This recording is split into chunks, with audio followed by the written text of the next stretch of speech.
All right.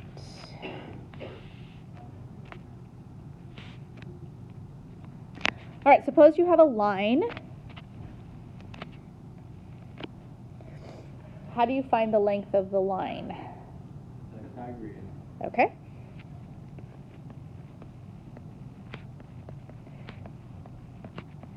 All right, so the length of the line, if we call the length of the line, say, L, then we know that the length of the line is the distance along the horizontal portion and the distance along the vertical portion. So we'll call that x and y. So we've got x squared plus y squared equals L squared. And so then you square root both sides, and we have the length of a line. All right, so we're going to use that and our knowledge of calculus to help us do the length of a curve.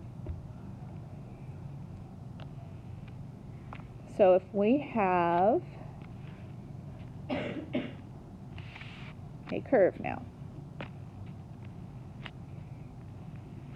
and we want to know how long the curve is.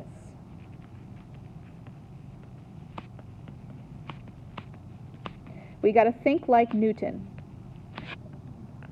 Newton didn't see a curve as a curve. Newton saw a curve as a whole bunch of little straight lines all put together so that they were curved, but all of them separately are straight lines. So Newton would think of this like, well, let me find the whole bunch of lengths of all the little straight lines and put them all together. Okay? But he used calculus to do it. Okay? So the length of a curve is going to be approximately the summation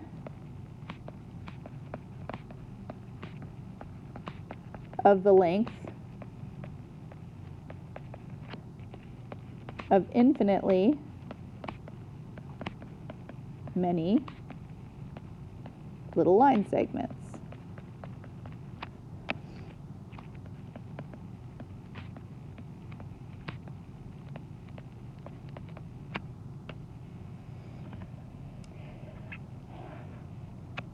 And so we think of it this way. Instead of L being equal to the square root of this x squared and y squared, L is the square root of little teeny bit of x squared plus little teeny bit of y squared.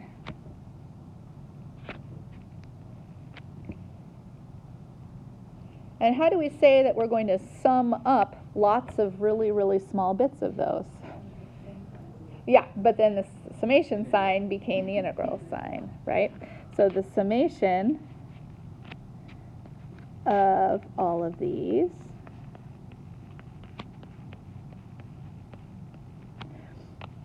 when we put the limit as n approached infinity, many of those, that became the integral.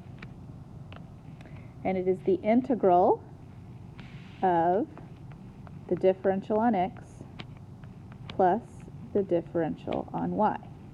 Okay, but every integral needs to have something tacked on to the end of it, right? We have an integral of yada, yada, yada, and then what has to be on the end?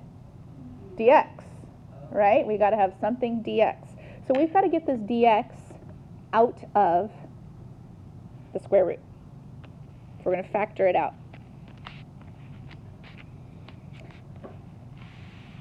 So I'm going to factor out the dx quantity squared. What will I be left with if I take that out? How does the math work on that? 1 plus dy squared divided by dx. No, not that. This is actually a square, not the second derivative. This is actually a square. Okay, and then how can we write that a little bit better? Well, we can write 1 plus, instead of writing dy quantity squared over dx quantity squared, we can write dy dx as a quantity. squared. And then what's a better way to write the square root of the square of dx? Just dx. There you go. That is the formula for the length of any curved segment. It's the integral of the square root of 1 plus the derivative squared dx. And then your bounds will control the length of the line segment.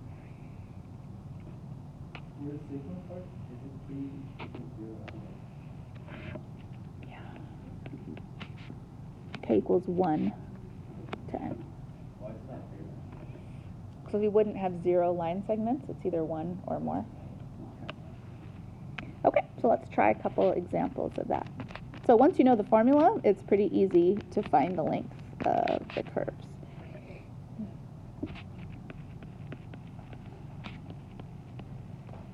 How long is the curve of the function the square root of x cubed from 0 to 4?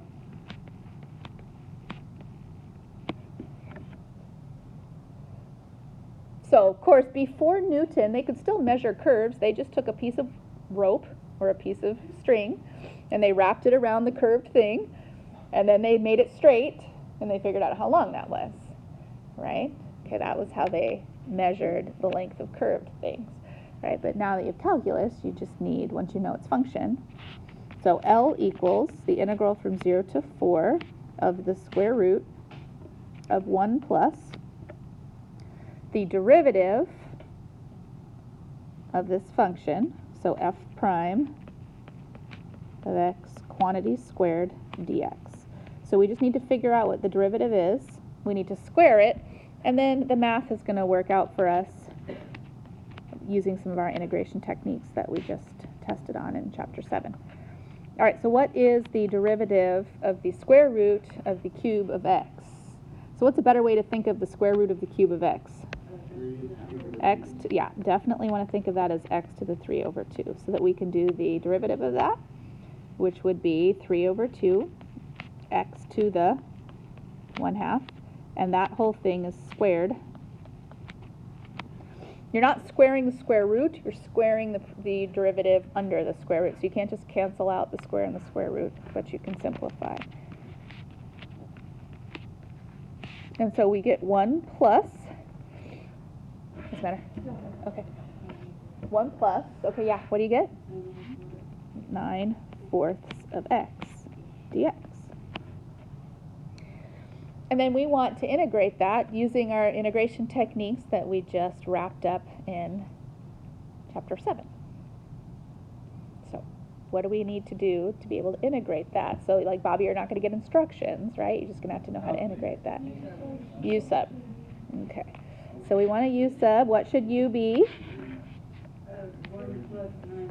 1 plus 9/4 of x, which means du is 9/4 of dx, and my bounds need to change as well.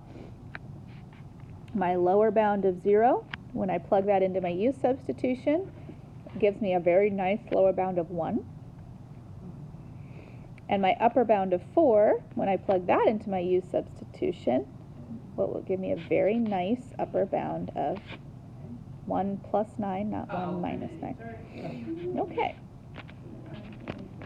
All right, so we are ready to change our bounds. So our bounds will now be 1 to 10.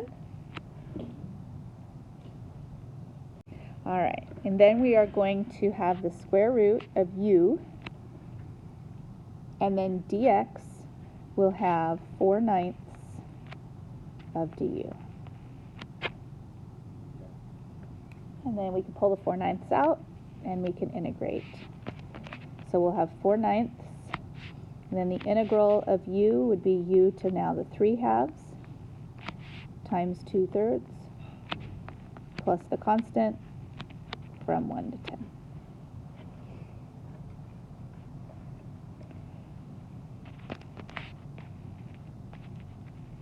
Oops, 8/27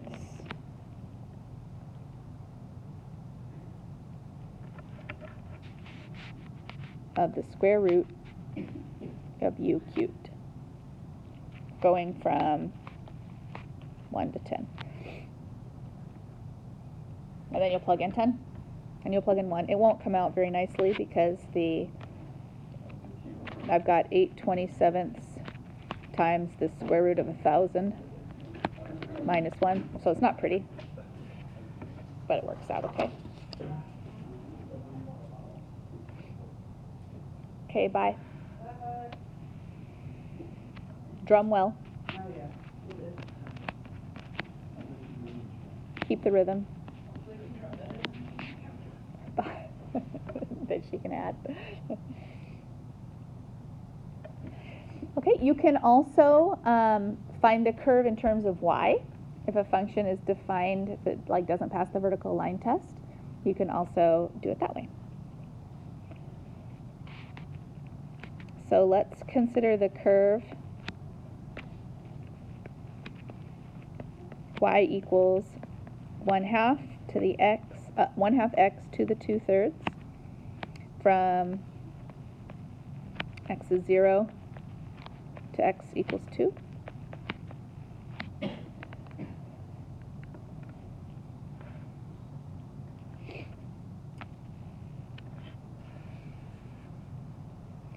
right, we set this up. L would be the integral from 0 to 2. The square root would be 1 plus the derivative of this. Gets a little bit messy. Okay, the derivative of 1/2 x to the 2/3 is going to be, because remember the 2/3 is on the outside, it's not 1/2 x, it's quantity 1/2 x. So it'll be 2/3 quantity 1/2 x to the negative 1/3 times the chain rule of 1/2, that whole thing squared. So it's quite a complex derivative, and then dx on the outside. When you look at, here's just a trick. Okay, I'm going to simplify. I can reduce my 1/2 and my 2, but I've got a negative power of 1 plus, let's see, oops, I don't like that. Yeah, negative 1/3. So I've got 1 plus, I have 1/3 of 1/2 of x, that whole thing to the negative, this to the negative 1/3, that whole thing to the 2. Yeah, Bobby. The chain rule?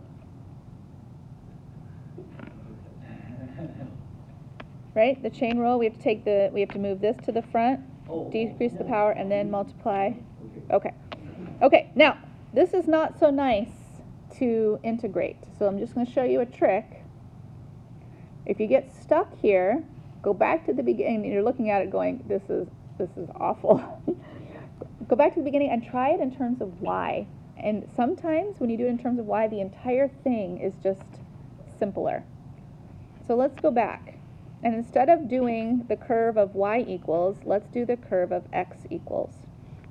So let's try that. This is just a strategy trick for you. So change your curve to x equals. Okay, what would that be if we got x by itself?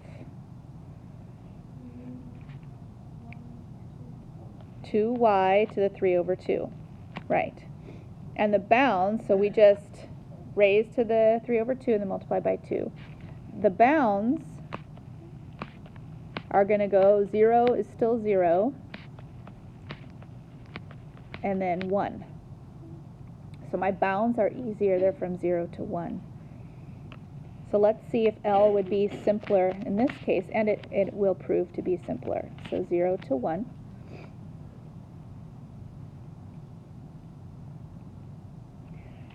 Square root 1 plus.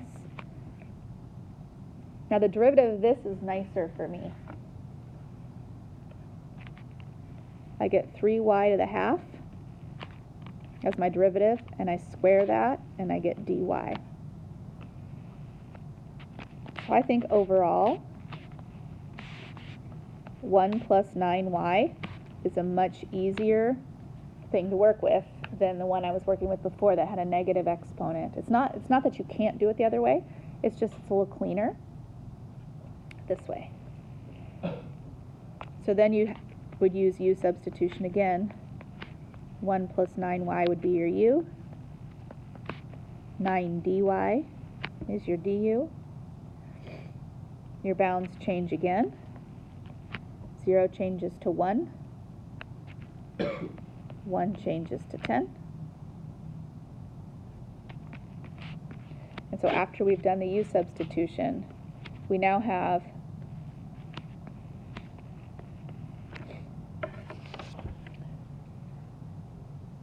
the same question we just had in the last one. Right? We just did 1 to 10 of the square root of u du. Oh, and my 1/9. That's the one thing I forgot. Yeah, it's different by the constant 1/9. There we go.